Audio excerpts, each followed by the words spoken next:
สวัสดีค่ะคลิปนี้แม่แต่จะมาแชร์เทคนิคการถักเก็บขอบริมกระเป๋าด้วยเทคนิคการถักควักธรรมดาถอยหลังนะคะเป็นการถักเก็บขอบริมกระเป๋าให้มีความนูนสวยงามแบบนี้นะคะวิธีการก็คือเมื่อเราถักตัวลายกระเป๋าเสร็จแล้วให้เราถักควักธรรมดาวนไปอีก1 รอบนะคะ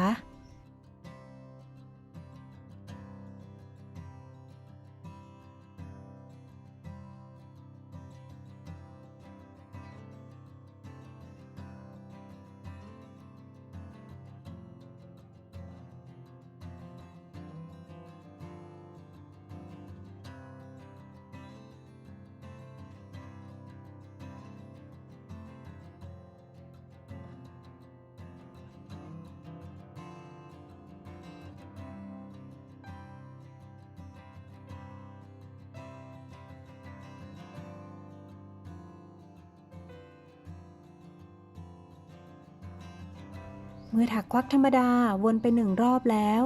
เราจะถักเก็บขอบริมกระเป๋าด้วยการถักควักธรรมดาถอยหลังตรงนี้ยังเป็นหลักสุดท้ายของแถวควักธรรมดาอยู่นะคะและเราจะขึ้นแถวใหม่ของการถักเก็บขอบกระเป๋าให้เราถักเลื่อนห่วง1 ครั้งถักโซ่1 ครั้งเราจะข้ามมา1 ช่องของหลักแรกนะคะเราจะถักคล้ายๆการถักควักธรรมดาโดยการถักย้อนหลังนั่นเองแทงเข็มผ่าน2 เส้นของช่องที่2นะคะเกี่ยวเอาเส้นใหม่ขึ้นมาเราจะมีไหมบนเข็ม2 เส้นให้เราเกี่ยวไหมลอดทั้ง2 เส้นนะคะจากนั้นก็แทงเข็มในช่องถัดไปด้านหลังนะคะเกี่ยวไหมลอดทั้ง2 ห่วงเหมือนเดิมเลยนะคะก็จะคล้ายๆกับการถักควักธรรมดาตามปกติของแถวก่อนหน้านี้เพียงแต่เราถักย้อนกลับมาด้านหลังนั่นเองนะคะ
ขอบกระเป๋าลายถักควักธรรมดาถอยหลังก็จะมีความนูนออกมาลักษณะแบบนี้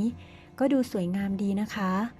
ก็ถักซ้ำในรูปแบบนี้วนไปจนครบรอบแถวนะคะเมื่อถักวนมาจนครบรอบแถวเราจะถักเลื่อนห่วงเพื่อเชื่อมติดแถวที่ข้างหน้าของหลักแรกที่เราถักโซ่1 ครั้งไว้นะคะ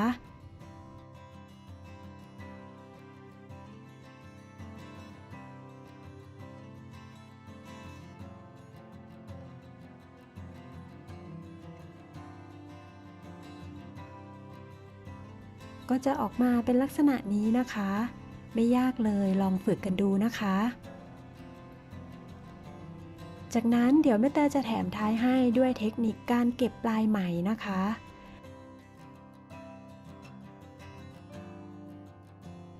เราก็ตัดที่ปลายไหมได้เลยนะคะจากนั้นก็ดึงปลายไหมลอดห่วงขึ้นมา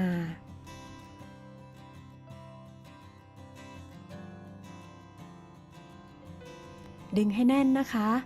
ตรงนี้จะใช้เข็มก้นกว้างช่วยในการเก็บปลายไหมนะคะแต่ถ้าใครไม่มีเข็มก้นกว้างแบบนี้ก็ใช้ปลายของเข็มถักเราเกี่ยวไปเก็บด้านหลังก็ได้นะคะ เทคนิคของแม่แต่จะแทงกลับไปที่รูเดิมก่อนเพื่อล็อกตัวไหมไว้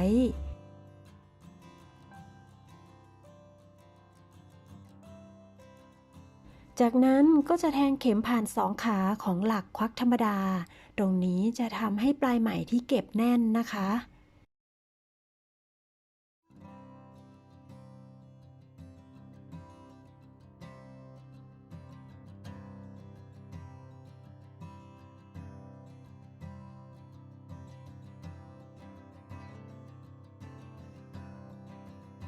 สุดท้ายแล้วก็ผูกมัดแล้วตัดปลายไหม